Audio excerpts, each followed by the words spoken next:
And yes, I'm going to be singing that hymn for the rest of the day. It's definite earworm. In the name of God, who is love, beloved, and love overflowing. Amen. I ran across a poem this week by Thomas Troger, and I just fell in love with it, so I want to share it with you now. It's called, "And Thus the Risen Christ Receive." These things did Thomas count as real, the warmth of blood, the chill of steel, the grain of wood, the heft of stone, the last frail twitch of flesh and bone. The vision of his skeptic mind was keen enough to make him blind to any unexpected act too large for his small world of fact. His reasoned certainties denied that one could live when one had died, until his fingers read like braille the markings of the spear and nail. May we, O God, by grace believe, and thus the risen Christ receive, whose raw, imprinted palms reach out and beckoned Thomas from his doubt. I just love that. I really do. Just shows sort of the beauty of that moment that Thomas came to believe. It reminds me that really we should never have named Doubting Thomas. We should have called him rather Loving Thomas, because that's exactly what happened to him when Jesus appeared in that upper room to all his disciples. Thomas fell in love with Christ all over again in a new and very strong way. For his eyes to see, and even when we see things in front of our eyes, let's face it, we sometimes doubt it.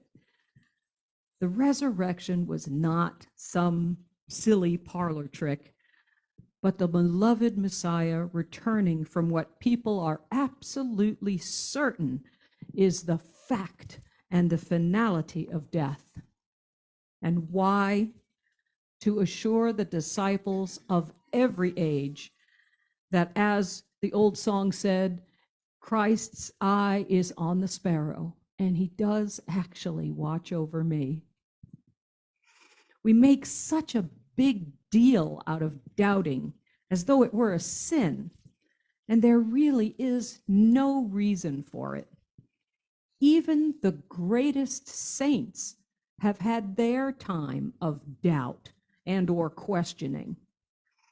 This is the growth edge that all people of deep faith experience.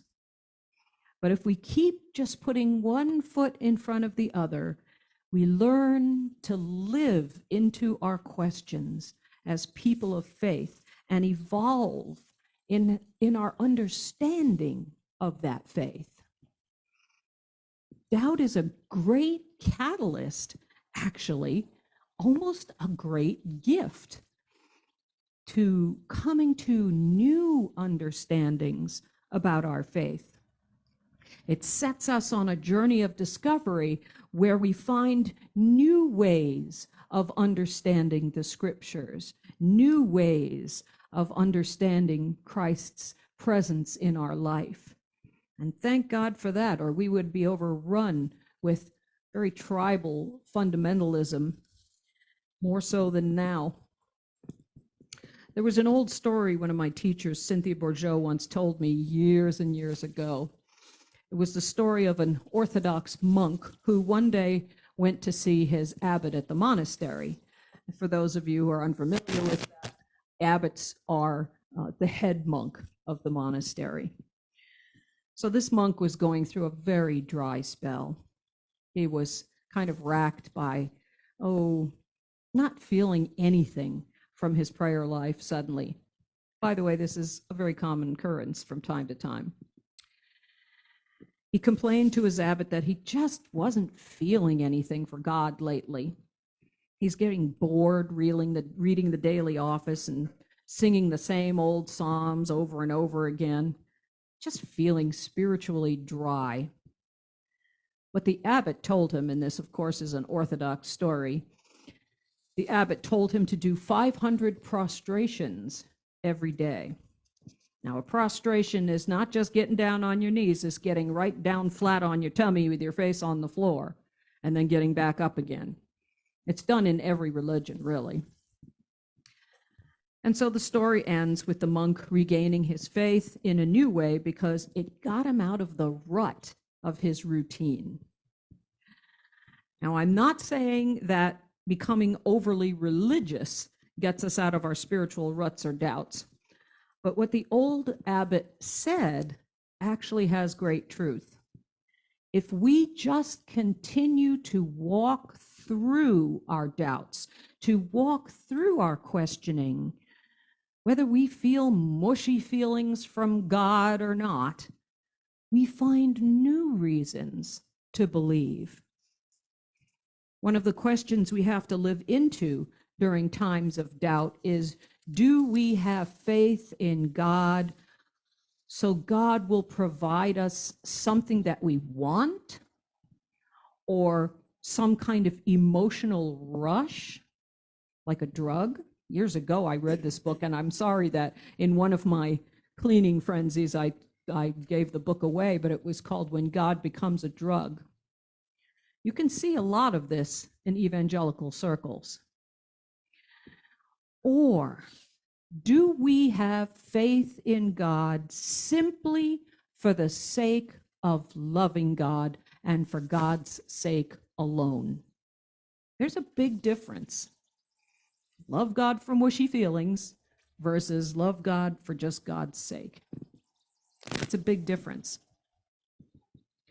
Author Sue Monk Kidd once said, "What has happened to our ability to dwell in unknowing, to live inside a question and coexist with the tensions of uncertainty? Where is our willingness to incubate pain and let it birth something new? What has happened to patient unfolding, to endurance?" These things are what form the ground of waiting. And if you look carefully, you'll see that they're also the seed bed of creativity and growth, what allows us to do the daring and to break through to newness. Creativity flourishes not in certainty, but in questions. Growth germinates not in tent dwelling, but in upheaval. And judging by how old most of us are, we all know that. We've grown through some pretty horrendous times of upheaval. Yet the seduction is always security rather than venturing, instant knowing rather than deliberate waiting. I think this is the message that Thomas offers us today. Again, considering Thomas in this light, he was truly a lover of Christ who sought out God with his whole heart, mind, and soul, not for mushy feelings. He stands in good company with people like St. John of the Cross, Mother Teresa, and Henry Nouwen, who had long dry spells, but just loved God for who God is and kept putting one foot in front of the other, serving and loving God. These and many others continued to serve the poor, continued in prayer, and continued teaching through all their dry spells, and they all had them. Not because they were hypocrites, but because their dry spells forced them to go deeper. That's what makes them great spiritual powers of example, of loving God for God's sake and not for the sake of getting something in return. In The Salmon of Doubt, Hitchhiking the Galaxy One Last Time, Douglas Adams said, "The fact that we live at the bottom of a deep gravity well on the surface of a gas-covered planet, going around a nuclear fireball 90 million years away, and think 90 million miles away, and think this is normal, is obviously some indication of how skewed our perspective tends to be." It is people of faith with an open mind who grow by leaps and bounds because they're willing to live with and into the mysteries of our faith. They grow past easy answers towards more beautiful and frankly non-dual truths. I mean, after all, does anyone understand the Holy Trinity? I mean, really? That's the greatest mystery ever. Only the non-dual mind that demands proof is the one that can't accept the beauty of mystery. And this is also along, by the way, with the fact of Christ giving himself to us again in the bread and wine. I know Richard Rohr often said,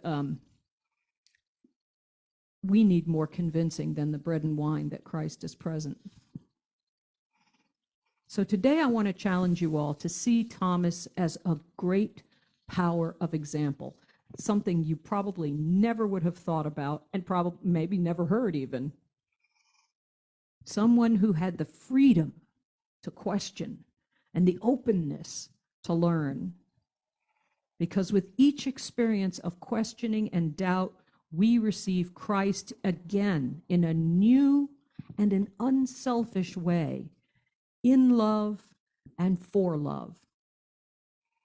So I'm just going to read that poem I began with once again, and I don't know, perhaps it'll mean something a little bit more to you. These things did Thomas count as real: the warmth of blood, the chill of steel, the grain of wood, the heft of stone, the last frail twitch of flesh and bone. The vision of his skeptic mind was keen enough to make him blind to any unexpected act too large for his small world of fact.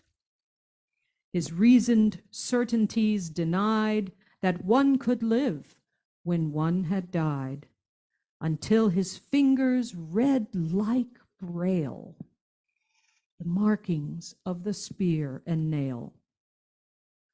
May we, O God, by grace believe, and thus the risen Christ receive, whose raw imprinted palms reach out and beckoned Thomas from his doubt.